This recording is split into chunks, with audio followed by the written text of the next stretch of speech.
بسم الله الرحمن الرحيم. الحمد لله رب العالمين، والصلاة والسلام على شمس الهداية واليقين محمد وعلى آله وصحبه أجمعين، أما بعد.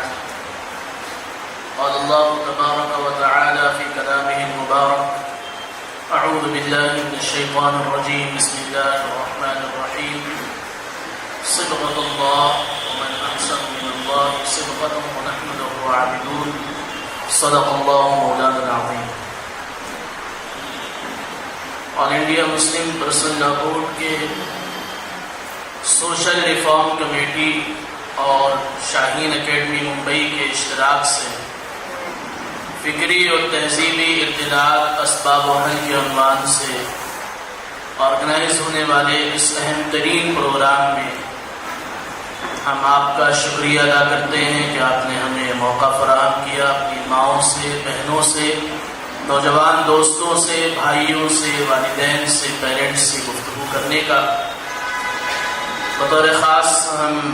شکر گزار ہیں اور اللہ رب العزت کا شکر ادا کرتے ہیں کہ اس نشست میں حضرت مولانا یحییٰ خان نقشبندی زیل مجدہم، جو اس ملک کے معروف عالم دین اور سلسلے تصوف کے ایک بڑے رہنما ہیں، ان کے علاوہ محترم جناب ڈاکٹر عبدالقدیر صاحب اور یہاں کے آرگنائزر محترم جناب تنویر شیخ صاحب کا بھی خصوصی شکریہ، اور سبھی مہمانوں کا۔ موضوع بہت اہم ہے اور اس موضوع پر پچھلے 1.5-2 مہینے میں ملک کے الگ الگ حصوں میں بہت سارے پروگرام ہوئے ہیں، سلسلہ جاری ہے۔ اور سب سے پہلے یہ سمجھنے کی ضرورت ہے کہ فکری اور تہذیبی ارتداد کہتے کسے ہیں، اس کی ضرورت کیوں پیش آ گئی، اور اس پر ہم اور آپ اپنا قیمتی وقت نکال کر کیوں یہاں پر آئے ہیں۔ ارتداد، جس کا انگریزی میں آپ کے بینر پر ترجمہ کیا گیا کہ یہ اپاسٹوسی کہا جاتا ہے، اس کو آپ بہت سمپل ورڈ میں سمجھیں، خاص کر نوجوان دوست اور ہماری مائیں اور بہنیں سمجھیں۔ ارتداد کا معنی ہے کسی چیز کو یہاں سے اٹھایا اور یہاں رکھ دیا، یہاں سے اٹھا کر یہاں ٹرانسفر کرنے کا نام ارتداد ہے۔ یہ ارتداد جب غیر جاندار چیزوں میں ہوتا ہے تو اس کے لیے ہم منتقل کرنا، ٹرانسفر کرنا اور بہت سارے الفاظ استعمال کرتے ہیں، لیکن جب یہ ارتداد انسانی سماج میں وجود میں آتا ہے، انسان کی سوچ و فکر میں آتا ہے، انسان کی تہذیب اور کلچر میں آتا ہے، انسان کے عقیدوں میں آتا ہے، تو پھر وہ ارتداد خطرناک بن جاتا ہے، اور اسی ارتداد کو قرآن کریم نے الگ الگ طریقے سے ڈیفائن کیا ہے۔ ارتداد کا پہلا زینہ فکر کا ارتداد ہے، دوسرا زینہ تہذیب کا ارتداد ہے، اور تیسرا اور آخری زینہ عقیدے کا ارتداد ہے۔ فرسٹ اسٹیپ جو ہے وہ فکر کا ارتداد ہے۔ سب سے پہلے ہمارے ذہن و دماغ میں ارتداد سرایت کرتا ہے، اور جب ہم اپنے ذہن و دماغ پر غور نہیں کرتے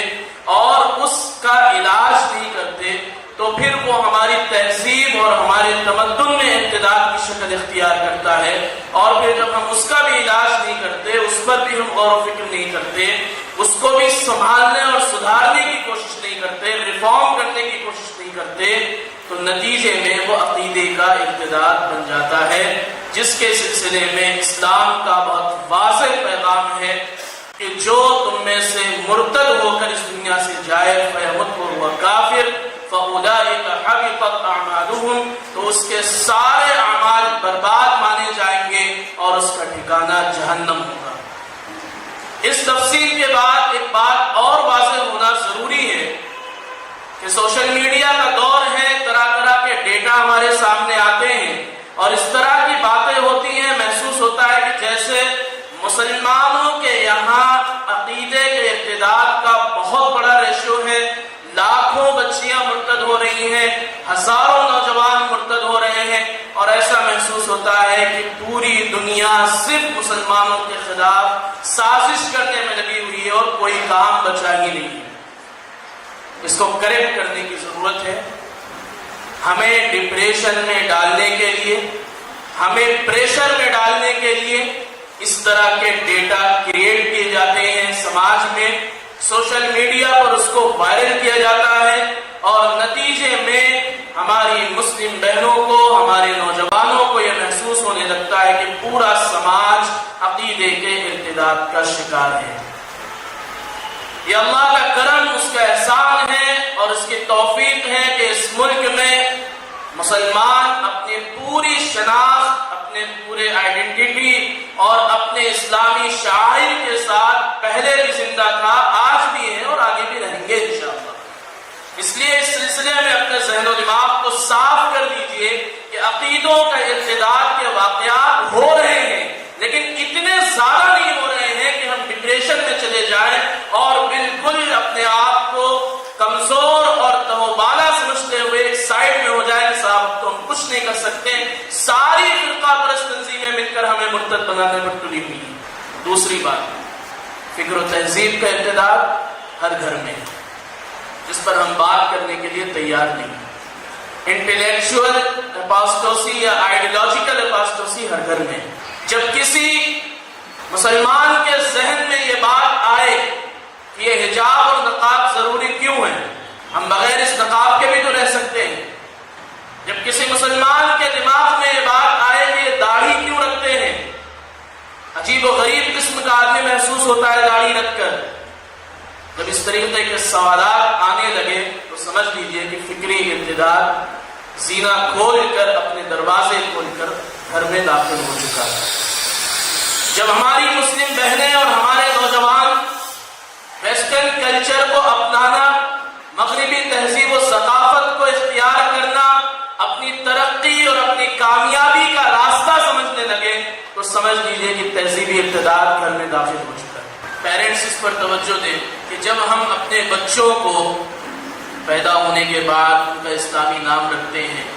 ان کے کانوں میں اذان دیتے ہیں، تو یہ اعلان ہے کہ ہم ان صلاتی و نسکی و محیای و مماتی للہ رب العالمین کا اعلان کر چکے ہیں کہ ہمارا یہ بچہ ایمان کی حالت میں پیدا ہوا ہے اور حالت ایمان میں اس دنیا سے جائے گا۔ یہ ہم سب کی نیت ہوتی ہے، اسی لیے ہم اس کا اسلامی نام رکھتے ہیں، اسی لیے ہم اس کے کانوں میں اذان دیتے ہیں، اور ہم اپنے مسلمان ہونے پر فخر بھی کرتے ہیں۔ لیکن جیسے ہی یہ بچہ یا یہ بچی 3 سال 4 سال کی عمر میں پہنچتے ہیں اور جہاں ان کا دماغ بننا شروع ہوتا ہے، اس وقت سے ہم ان کو تعلیم کی طرف لے جاتے ہیں کہ بچوں کو پڑھانا ہے، پلے اسکول میں ڈالتے ہیں۔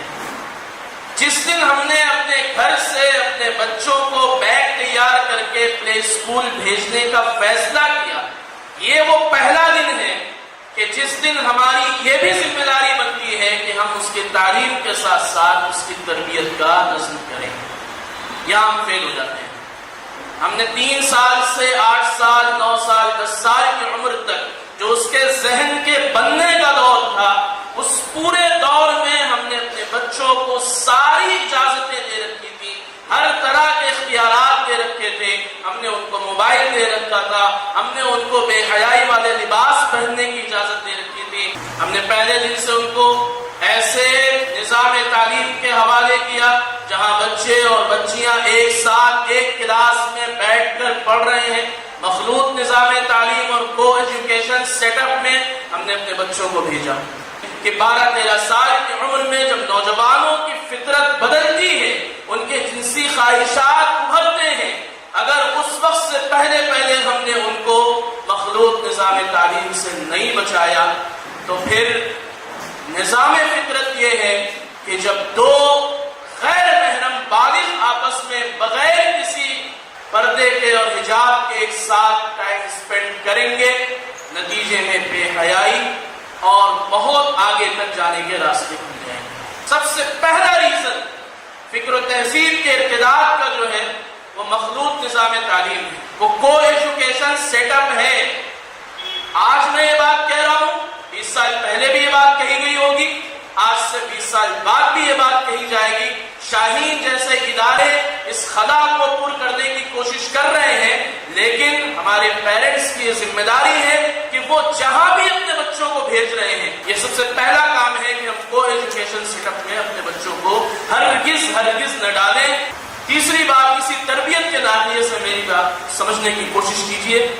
والدین ہیں، ایسا نہیں ہے کہ سارے والدین ایسے ہی کر رہے ہیں، والدین کیا کرتے ہیں؟ نوجوانوں کو نہیں ٹوکتے، لڑکوں کو نہیں ٹوکتے، لڑکیوں کو زد و کوب کرتے ہیں، پٹائی تک کرتے ہیں، لڑکیوں کو برا بھلا کہیں گے، اور ان کے سامنے ان کے نوجوان بھائیوں کو ارے تو بیٹا ہے، اس کو نہیں کچھ کہہ سکتے۔ وہ بچیاں جن کے سامنے ان کے بھائیوں کو، ان کے نوجوان بھائیوں کو برا بھلا نہیں کہا جاتا اور ان کو زد و کوب کیا جاتا ہے، ان کے ذہن و دماغ میں بغاوت پیدا ہوتی ہے، اور یہ بغاوت جب آزادی ملتی ہے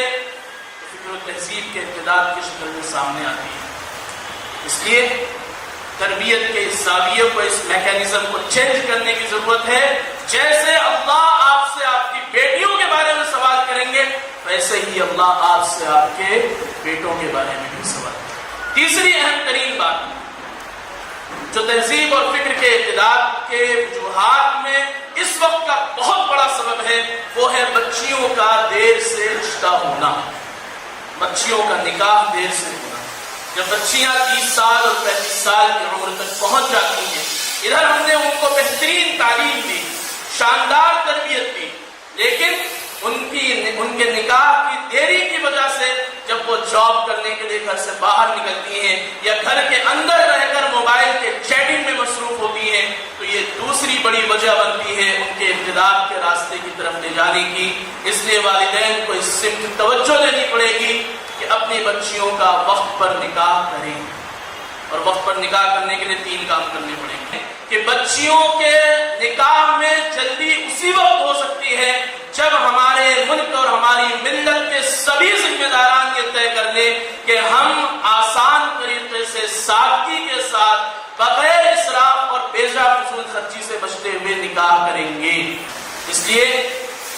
آپ یہ طے کریں کہ آپ کے پاس جو پیسہ ہے وہ اللہ کی امانت ہے، آپ ان پیسوں کو اپنے محلے اور اپنے پڑوس کے غریب بچوں اور بچیوں کی تعلیم پر انویسٹ کیجئے، آپ ان پیسوں کو اپنے بچوں اور بچیوں کی تعلیم پر یوٹیلائز کیجئے۔ اگر آپ کے پاس اللہ نے پیسہ دے رکھا ہے تو ہر ایک گھر سے ہر ذمہ دار اٹھے اور صرف ایک بچے کو گود دے کر مکمل تعلیم اس کو دلا دے۔ یہ شاندار انویسٹمنٹ ہے جو آپ کو پوری طریقے سے آؤٹ کم اور نتیجہ دے گا، یہ آپ کو کبھی نقصان نہیں دے گا۔ 3 باتیں میں نے عرض کی، اور چوتھی بات اسی کے ساتھ ہم اپنے مردوں سے اور اپنے بھائیوں سے، اپنے نوجوانوں سے اپیل کرنا چاہتے ہیں، مزاج بنائیے کہ ہم اپنے بہنوں کو وراثت میں حصہ دیں گے انشاءاللہ۔ جب تک ہم بہنوں کو وراثت میں حصہ داری نہیں دیں گے، بہنیں، ہماری مائیں، ہماری مسلم خواتین ہمارے شانہ بشانہ نہیں چل سکتی۔ ان کی بے پناہ خواہشات اور اخراجات جب نہیں پوری ہوتی ہیں،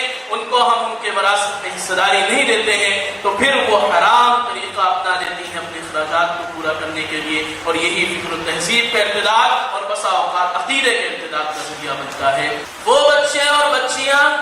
جو اندھادھند طریقے سے موبائل استعمال کر رہے ہیں، میں ان سے صرف 2 باتیں عرض کرنا چاہتا ہوں۔ نمبر 1، موبائل کی اسکرین کا سیدھا اثر آپ کے دماغ پر اور آپ کے آنکھ کے ریٹینا پر ہوتا ہے، یہ تو ایک میڈیکلی بالکل صحیح بات ہے، اس میں کسی کو کوئی شک نہیں ہو سکتا۔ دوسری چیز یہ ہے کہ جب آپ 16 گھنٹے، 14 گھنٹے اور 12 گھنٹے موبائل استعمال کرتے ہیں تو پھر آپ وہ ساری ذمہ داریاں، وہ سارے فرائض، وہ سارے وعدے، وہ سارے ارادے سب بھول جاتے ہیں۔ آپ کا کام صرف کمرے میں بند ہو کر موبائل چلانا اور اس کے بعد تھوڑا سا وقت نکال کر کھانا کھا لینا ہے۔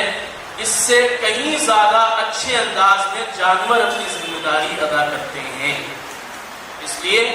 جانور پن سے نکل کر انسان بننے کی کوشش کرنا ہے، سارے فرائض اور ساری ذمہ داریاں ادا کرنا ہے، تو موبائل کے ایڈکشن سے باہر آنا ہے، تبھی ہم گناہوں سے بھی بچ سکتے ہیں، وقت کا صحیح استعمال بھی کر سکتے ہیں۔ کہ باپ ہونے کی حیثیت سے اور ماں ہونے کی حیثیت سے اگر آپ نے اس وقت سختی نہیں کی تو یہی اولاد 10 سال کے بعد آپ کے سامنے کھڑے ہو کر اور آپ کے اس تہذیب اور آپ کے اس فکر کا جنازہ نکال دے گی، جس دن وہ کہے گی کہ اماں آپ نے بچپن میں ہمیں نہیں ٹوکا تھا، آئیے آج آپ اپنے یہ شارٹس پہنیے، ہماری طرح لیگنگز پہنیے، ہماری طرح آپ بھی ننگے ہو جائیے۔ اس لیے اس کیمپین میں ایک بہت اہم ترین بات ہم یہ دے کر چلے ہیں اور ہر جگہ اس بار ڈسکشن کر رہے ہیں اور وعدہ لے رہے ہیں کہ بے حیائی کے لباس کو ہمیں ختم کرنا ہے انشاءاللہ۔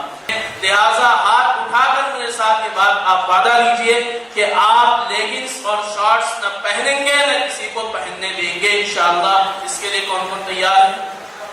ہم لوگ اس پر وعدہ لے رہے ہیں کہ جلا دیں گے، آج سخت فیصلہ لیں گے، اگلی نسلیں آپ کو جلاتے ہوئے جب دیکھیں گی، جب وہ پیرنٹس بنیں گے تو وہ اس تربیت کے طریقے کو یاد رکھیں گے اور ان کے بچے بھی اس پر عمل کریں گے۔ کیمپین میں ہم یہ وعدہ بھی لے رہے ہیں سب سے کہ ایسی پھٹی ہوئی جنس آج سے نہیں پہنیں گے۔